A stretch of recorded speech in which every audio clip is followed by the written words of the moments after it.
네, 모두가 알다시피 최근에 시장이 큰 폭으로 하락했죠. 한국 시장에 호재가 없나요? 호재가 있죠. 어떤 호재가 있습니까? 뭐 전기차도 있고, 그리고 메타버스 관련된 호재도 있고, 또 코스피 200에 편입된 종목들의 매출이 굉장히 좋고 긍정적으로 평가되는 것도 많이 있어요. 그럼에도 불구하고 증시가 크게 밑으로 떨어졌다는 거죠. 호재가 있는 상태에서 금리 인상 압박으로 인해서 하락을 했다. 사람들이 손절을 하는가? 어지간하면 안 하죠. 정말 악재가 있어서 뭔가 잘못될 것 같은, 회사들이 부도가 날 것 같은 그러한 압박을 받으면 어지간하면 손절을 할 수도 있겠지만, 지금은 많은 사람들이 아직까지도 버티고 있는 실정이 있다는 것입니다. 그러면요, 호재가 이렇게 있음에도 작정하고 개인들을 털기 위해서 여러 기업들의, 그것도 우량 주식들의 악재를 터뜨리면서 또 언론까지도 부추기면서 정말 역대급으로, 이건 우연이라고 보기 어려울 정도로 1월 달에 엄청난 악재들이 시장에 쏟아져 나왔었습니다. 자, 그렇다면 어쨌든 지금 상황이 보통 상황은 아니죠. 보통의 일은 아닙니다. 그리고 여러 가지 상황을 동원해서 시장을 안 좋게 만들어내고 있어요. 그렇다라는 건 이렇게 안 좋게 만들어내면서 동시에 개인들을 더 털기 위한 세력들의 전략이 앞으로 진행될 거라고 저는 생각을 합니다. 제가 이전의 차트 모양을 보면서 어떤 식으로 털어냈는지를 한번 보도록 해보겠습니다.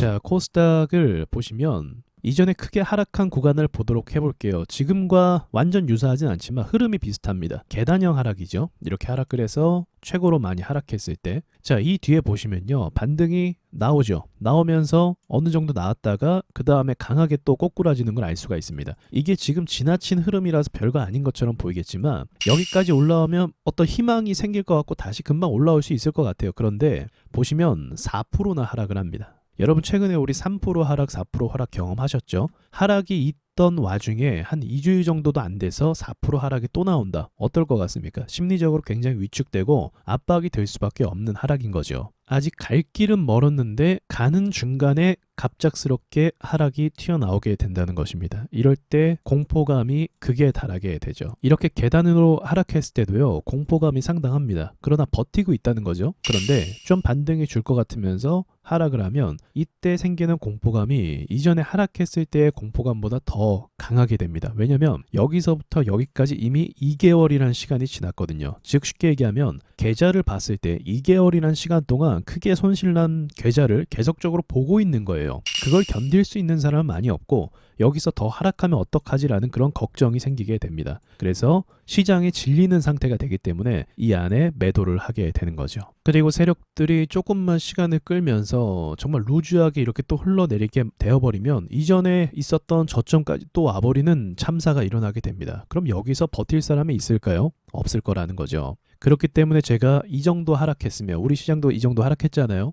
이 정도 하락하면 추매를 해야 빠져나올 수 있다라는 말이 바로 이런 거예요. 즉각적으로 오를 것이었으면은 얘네가 이렇게 악성 매물을 만들지는 않았을 겁니다. 근데 악성 매물을 만들면서 내려왔다는 것은 이제 작정하고 개인들을 털겠다, 또는 하락을 시키겠다, 뭐 이런 의도로 볼 수가 있는 거죠. 자, 여기 부분도 볼까요? 이렇게 또 계단형 하락이 나오게 되네요. 계단형 하락이 나오고 또다시 보시면 2주일도 안 돼서 또 하락이 나온 게 보이시죠? 이때도 마이너스 3.7%. 그러니까 이렇게 압박을 또 준다는 거죠. 이게 앞에 있는 매물대의 영향을 받아서 투매가 나오는 것도 있어요. 근데 방치하는 거죠, 사실은요. 올렸지만 매물을 쏟아놓게 방치해서 그 매물을 또 받아내는 것입니다. 자, 이렇게 반등이 나올 것 같이 이번에 희망을 더 줬어요.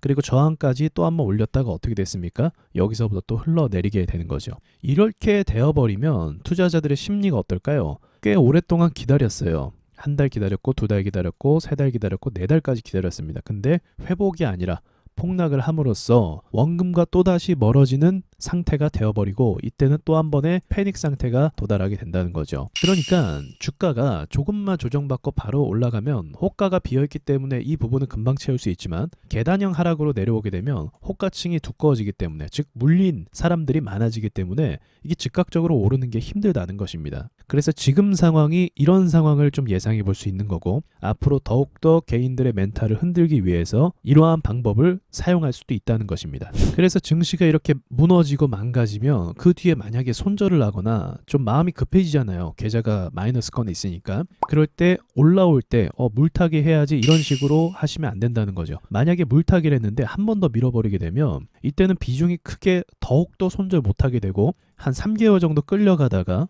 어떻게 되죠? 아까처럼 흘러내리게라도 한다면 이제는 멘탈이 붕괴돼서 이때 더 큰 손실을 얻을 수 있다는 겁니다. 그래서 제가 마치면서 이 말씀을 꼭 드리고 싶어요. 여러분께서 2차 매수를 고려하신다고 한다면 어느 때보다도 신중하셔야 됩니다. 단순하게 할 것이 아니라 정말 신중하게 내가 원하는 자리에 왔을 때 그때 2차 매수를 해야만 빠져나올 수 있는 기회가 생긴다는 거죠. 저 같은 경우도 875에서 2차 매수를 대기하고 있었다가 어제죠. 1월 27일 날 갑자기 또 폭락을 하기 시작하더라고요. LG 에너지 솔루션이 폭락을 하면서 같이 폭락을 하더라고요. 그래서 이건 상대적으로 좀 더 많이 뺐다라고 해서 이때 신중하게 2차 매수를 들어갔습니다. 보통은 여기서 들어가는 것이 일반적이지만 이 흐름의 강도로 봤을 때 조금 더 일시적으로 하락할 수 있다라고 봤거든요. 근데 생각보다 더 뺀 거죠. 그래서 신중하게 이때 2차 매수를 들어갔다는 것이죠. 그리고 2차 매수가 들어간 이상 큰 수익을 보겠다 이런 것보다 계좌를 방어하겠다라는 생각으로 지금부터 대응하는 게 맞아요. 이렇게 크게 하락한 시장에서 누구나 다 손해를 보는 시장에서 수익 매매를 통해서 수익을 내고 나오겠다라는 것은 좀 욕심이 있는 포지션이라고 볼 수가 있는 거죠. 그래서 이런 부분을 잘 참고하시고 여러분께서 앞으로 세력들이 더 공격적으로 차트를 흔들고 페이크를 줄 텐데 그때도 잘 버티시고 대응을 잘 하셨으면 좋겠습니다. 주의하시고 이상 마치도록 하겠습니다. 안녕하세요, 와주스키입니다. 그동안 올린 강의 영상이 많으니까 채널을 구독하시고 영상들을 쭉 보시면 좋겠습니다. 라이브 방송은 비공개로 진행하고요. 와주스키 차트 있는 사람들 카페에 오셔서 라이브 방송 참여 방법을 확인하시고 함께 공부를 하셨으면 좋겠습니다. 다음에 좋은 영상으로 다시 찾아뵙겠습니다.